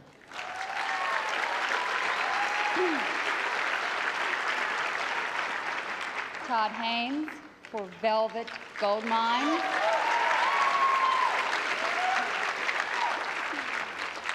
Lodge Kerrigan for Claire Dolan,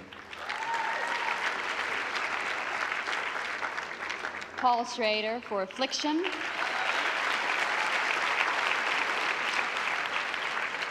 and Todd Solondz for Happiness.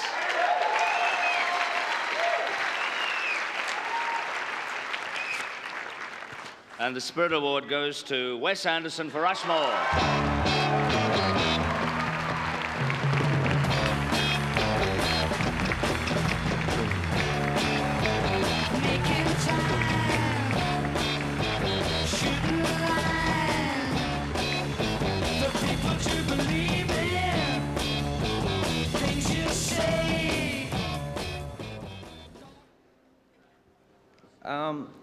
I asked Bill to write one for me, too. He said, this is all a director like me can ever hope to get. Tonight is the peak of my entire life. And tomorrow I will be on the shoot down. And he added, I also wouldn't be here if it weren't for Bill Murray, but I guess everyone knows that. And I also want to thank the rest of our cast, Jason Schwartzman and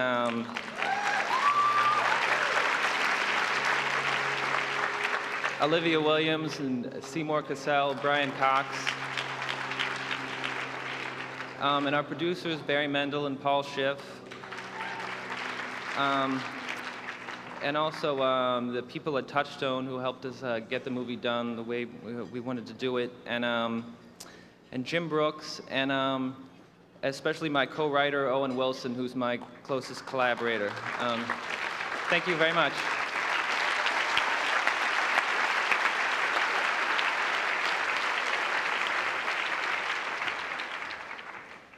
Okay, that's just about it. Only 1 more Spirit Award left.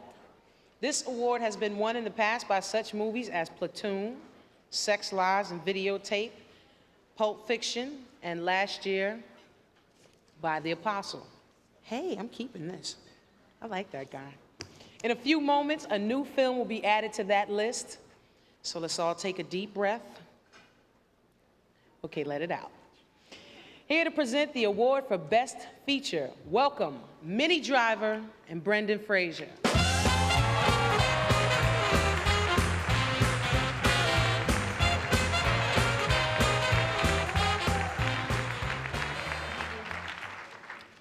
Nominees for Best Feature are Affliction, produced by Linda Reisman.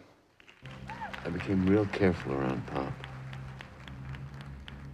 I was a careful child, and I became a careful adult. But at least I was never afflicted by that man's violence. Claire Dolan, produced by Anne Ruach and Marin Comets.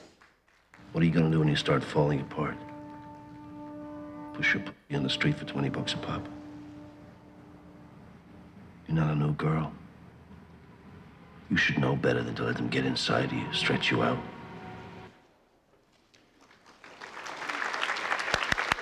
Gods and Monsters, produced by Paul Kolchman, Greg Feinberg, and Mark R. Harris. Have you ever been married, Mr. Well? Well, one can live as husband and wife without getting the law involved. So then you did have a wife? Or a husband, depending on which of us you asked. The Velvet Goldmine, produced by Christine Vachon. It's up to you to change Brian Slade, pop singer, into Maxwell Demon, space-age superstar.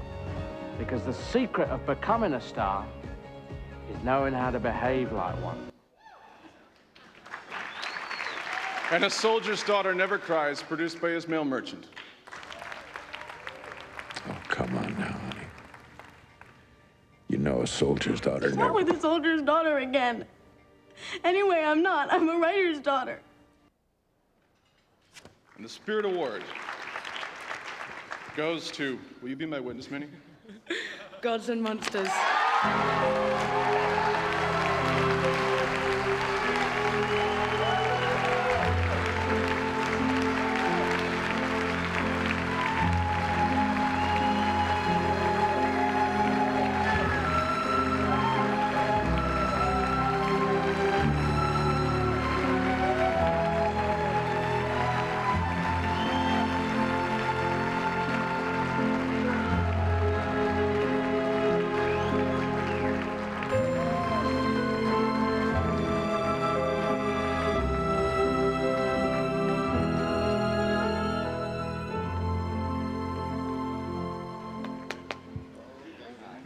Wow. I'm Greg, Paul Kolchman, Mark Harris, and Bill Condon. I have nothing prepared because we've been to a few of these in the last couple of months. It's a very surreal situation, and every time, you know, Steven Spielberg was in the room, and we never got up here, so I was happy not to see him here today, even though I love the man. This is really something, because you're our family. This is where we, I think, believe we really belonged, and this is just, it's amazing. So thank you very much to the IFP, first and foremost, for having this ceremony for all of us and for honoring us here today and for all of you. I didn't shake this much since the time. No, you have. Ian McKellan's agent said that he was going to do the movie. A lot of people to thank. I'll be just a little longer than Allie. No, I can speak quickly. But this movie started with something that I find very important in our business. And that is what I call a singular vision. And it was the vision of Bill Condon, who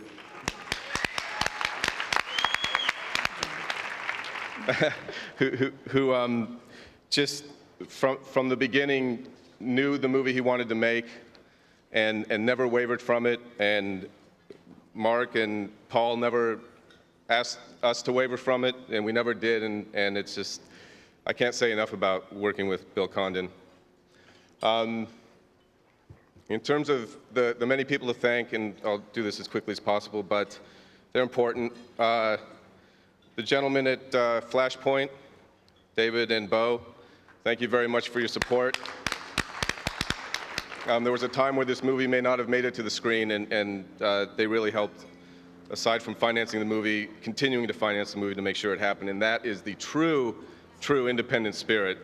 And you know, we all hope for that, and we got it on this one, so thank you. You're gonna have to help me if I leave people out, but obviously to the people at Showtime, Jerry, Matt, Sharon, and everybody else who also helped get this movie going, we really appreciate everything you've done for us. Clive Barker, who came on board early on and was a godfather for us. And who else? Who else? Well, first of all, Ian and Lynn, if you're in the audience, if you could join us up here, please. Thank you very much. There they are. You know, it was the first people in my mind. I'm thinking, you know, yes. Go ahead, thank you. Mark, you want to go first? I've never done this before, and I hope to do it again tomorrow night. Anyway, I was gonna leave after I was so like anxious for Ian and Lynn to win that after Ian got the award, I was ready to go, and I forgot we were up for this. So this is like an amazing thing. I want to thank God. That's really what it's all about. Life is good all the time, no matter what's going on. And it's been a great joy and a pleasure to be associated with a film that has a purpose and a meaning, that has a spiritual theme to it, that says something to people that I think, well, I think the recognition from what we've got so far was just received very well. And it's just an honor to be associated with my partner, Paul, and the cast we have, and it's just incredible. So thank you very much.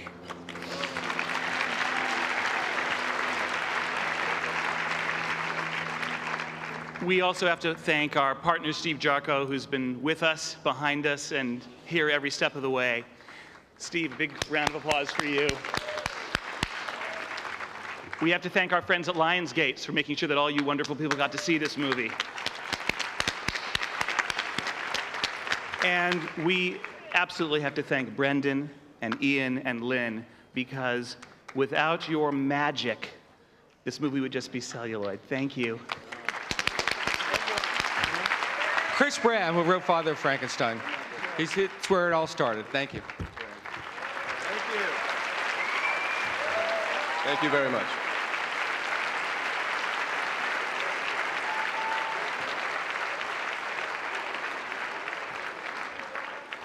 Fabulous.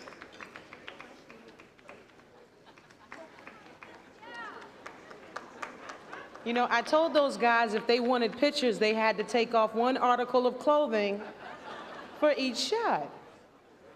Oh, well. All right, y'all, that's it. We've given out 15 Independent Spirit Awards. We made 15 people real happy and a couple of people a lot richer. We've gone through a ton of pasta and a couple dozen bottles of rum, and that's just for me and Randy Quaid. Before we leave, I'd just like to mention that I'm the first woman to host this show. And I guess if you're gonna get a woman, best start with the Queen. Thank you so much.